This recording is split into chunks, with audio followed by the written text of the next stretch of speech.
Good morning. You know, I have to say that I am embarrassed to be described as an important man. Speaker who preceded me, he's an important man. I'm just someone who happens to be here as a friend. I hope as a family member, as a brother, someone who arrives here, I think at the invitation of the great convening body that pulled us all together, probably because of my origins, my last name, and the fact that I've had the great good fortune to walk in some fairly heady company. It's not because of my individual accomplishments or greatness, but I do recall that Dr. King once taught all of us that we all have the capacity to be great because we all have the capacity to serve.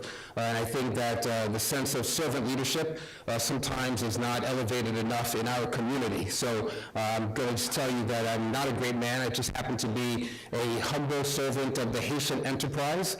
And I hope that all of us striving together will fulfill the promise of previous generations, where previous generations always wanted to make sure that they left a better Haiti than the one they found. So as a humble servant, I hope to be able to do the same. So it is great to be here. It's always you know, one always swells with aspirations whenever you walk through the gates of Harvard. So I keep telling my kids that if they do well someday, perhaps they'll be able to attend institutions like this one. So you'll have to forgive me, all of you who are here, if I direct some of the energy in my remarks to the young Haitian Americans who attend this fine institution, and other young Haitians who are here from other schools, but they're here bringing their energy and their scholarship. They're the reasons why I decided to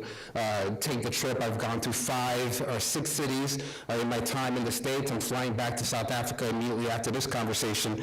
But when I was invited here, what compelled me to come wasn't the biographies of some of the amazing leaders who are speaking on your dais, but rather the contribution that I know these young people can make. I'm going to also ask your indulgence because it's my instinct in most circumstances to just speak extemporaneously, but since there's some Haitian media in the room, I want to make sure that I behave, and so I'm going to go through the remarks that I composed for this occasion, and I hope that you find that they contribute something to this gathering. So again, really just a great honor to join brothers and sisters in a conversation that looks forward while always acknowledging the winds that blew us here. A conversation that is predicated on the theory that we can do much more in community than we can in isolation of individual ambition.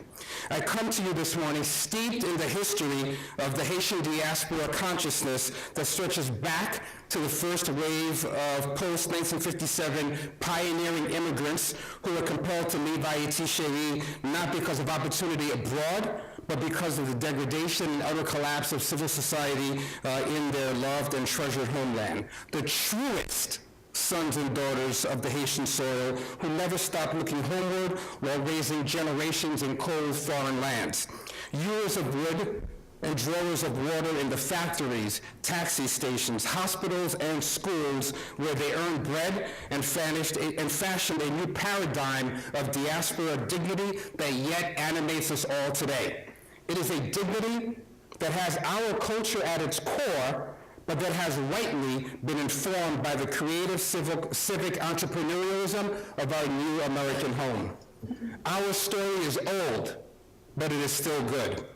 You all make me swell with a great sense of pride when I look upon all that you've constructed, but please know that I'm speaking to you all today not through the prism of the title that I happen to be introduced with these days, but rather as an organizer whose DNA yet rages with a sense that we can't just stop at pride, that we can't just stand and salute to where we've arrived at in this still spinning world, an organizer who's impatient with an elevated urgency about all that we have yet to do. Our story is old, but it is still good. Please know that the modest and humble reflections I'll share with you today are mostly driven by the young participants in this forum. This, the single most powerful generation of diaspora leaders that we have ever had. Those of you who know our good story, stretching back through the violence of first contact, the imposition of the Code Noir, the stories of rebellion and independence, the internal upheavals, and the turbulence caused by foreign powers. To this, to all of us, to this new generation of diaspora leaders who've arrived here in a place and in a space where nationhood has an elasticity that you can shape from thousands of miles away through your smartphones. This generation of young scholar activists who know there is an umbilical that runs straight through Charlene Perrault, right to Haitians in Flatbush and Brujo Avenue who struggle to earn a minimum wage in our age of reason. This is who I've traveled to engage with today. And I want to suggest to you that as a consequence of your sophistication, your savvy, and your ingenuity, that all of that demands that you direct your diaspora activism much better than my generation did. You have the benefits of your age and the benefits of our mistakes to draw upon. Be smarter, be more resolved, and yes, be faster. Do not wait for us. In fact, make us get out of your way.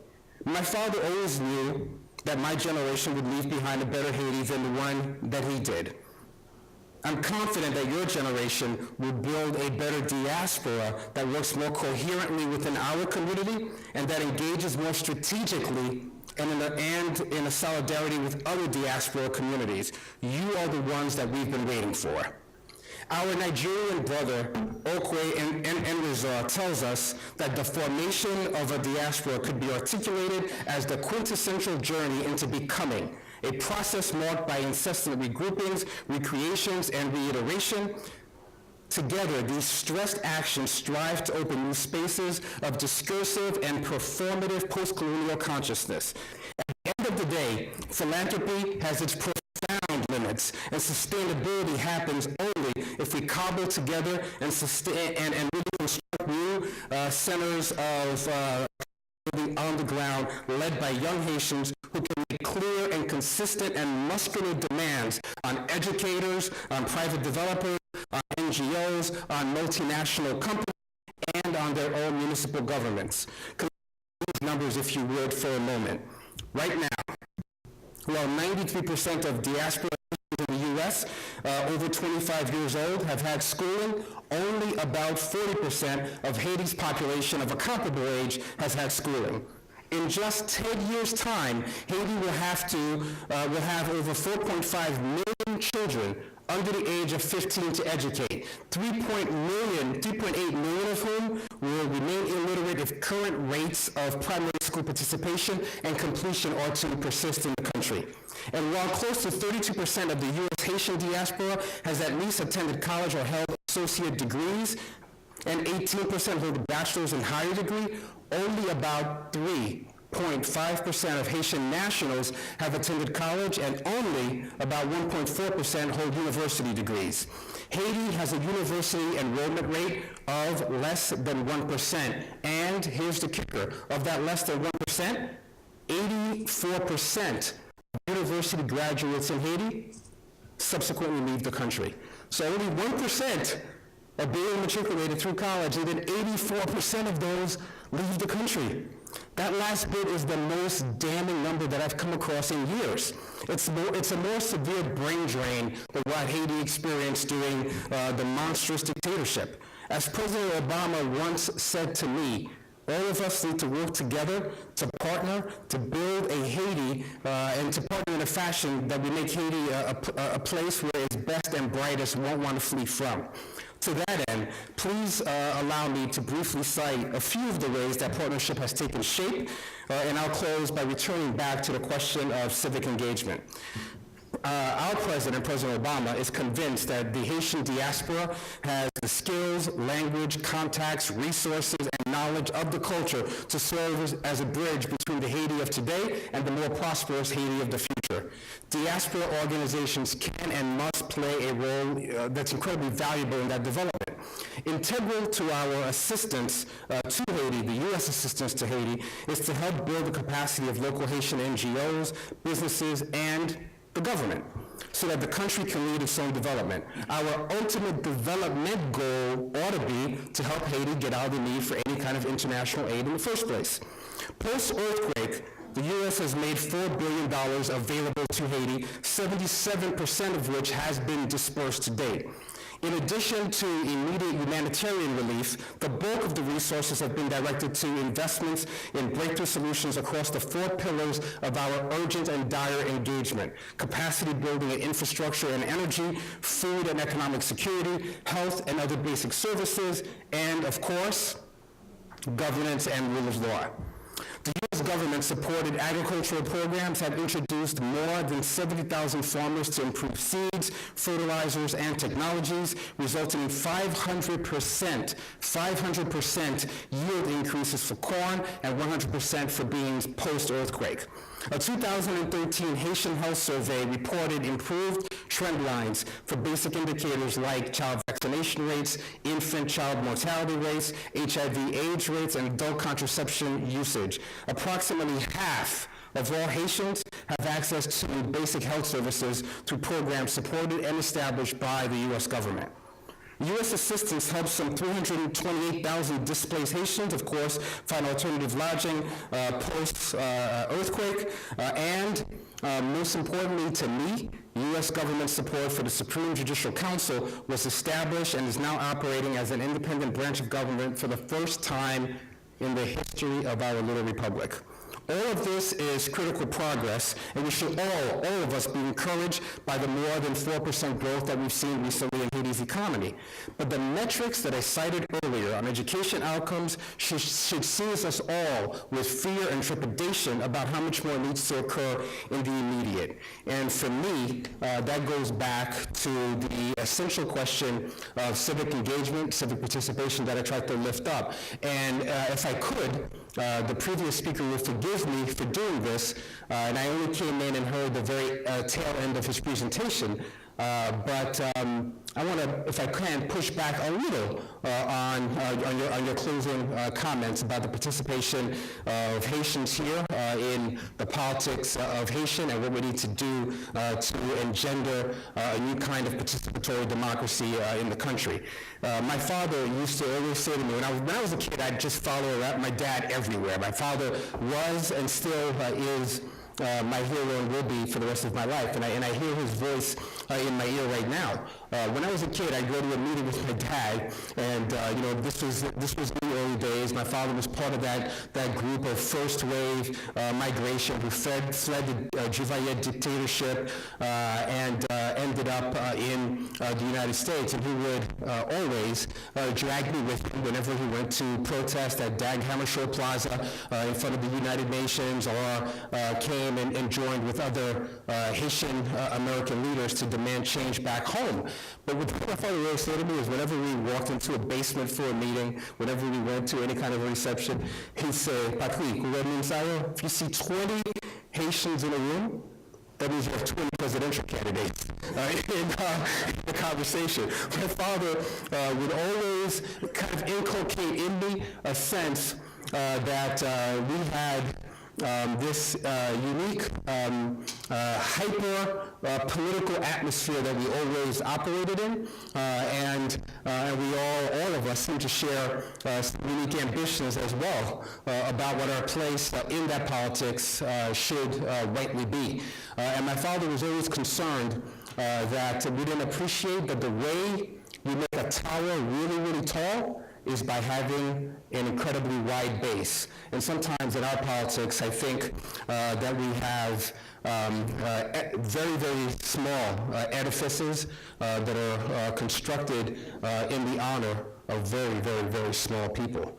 And so, to the last speaker's point about engagement in politics, given my roots, given the fact that I've engaged in every national election in the United States, stretching back to Jesse Jackson's run in 1988, right up through President Obama's re-election in 2012, I'm the last person who's going to tell you that we shouldn't be the point of the spear on political reform and political engagement. But what I want to suggest is that there's an alternate mode, a shifting paradigm that's needed here.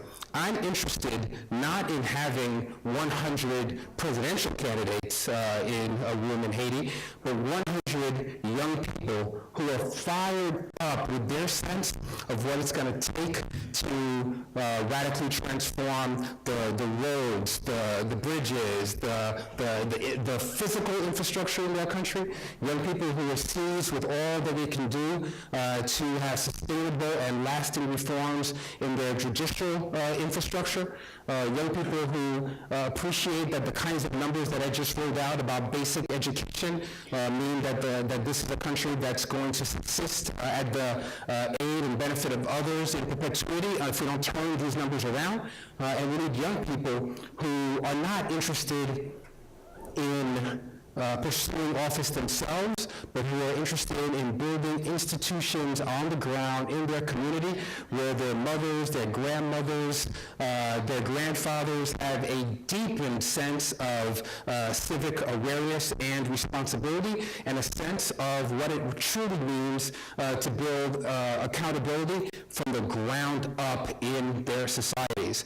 You know, of course, that I'm fully ensconced in South Africa now, which is a profoundly remarkable country that yet has its own challenges. One of the things that makes me both concerned and excited for South Africa is the youth bulge in the country. There are 10.2 million South Africans between the age of 15 and 24 who are looking for every opportunity they can find, who are struggling for schools, struggling for education, but the thing they're not for is innovation, and they're not for a sense of where they belong in their democracy. They can locate themselves going back generations. They understand the debt that they owe to the consumers of the world, to the Tambles of the world. They understand what their urgent sense of ownership is in having better outcomes. That's what I want to see with young people in Haiti. There's a young South African who I met right now building an app for smartphones in South Africa, where other South Africans can get access, local access, to what the school budgets are in their communities, what the rail and road budget is in their community, how many textbooks are supposed to be delivered there, what the budget is for water repairs in their community, what the basic provision of electricity is in their community. He understands that if he builds this app, and if other South Africans use this app, that their municipal leaders, their parliamentary leaders, are going to find that they're getting interrogated by the best and the brightest who have access to information and who can hold them profoundly, rigidly, aggressively accountable to their rhetoric and the aspirational preamble in their constitution. That's the Haiti that I hope to be able to engage with and partner with and really sink my teeth into my service in South Africa. So I promised the sponsors that I would be abbreviated, that I would not go on all day, and I do have a flight to catch, but I hope that those of you who are students, who are the youngest here, appreciate what I said about your power, and that you know that in your hand, in your smartphone, you have more power than any of us have ever had. Imagine what someone like Rosa Parks would have done with the smartphone that you have. She changed the world with nothing but a bus ticket in her hand. Imagine the power that you've got in your hands. So, thank you for inviting me, and thank you for all of the great things that you're going to do for Haiti and the world.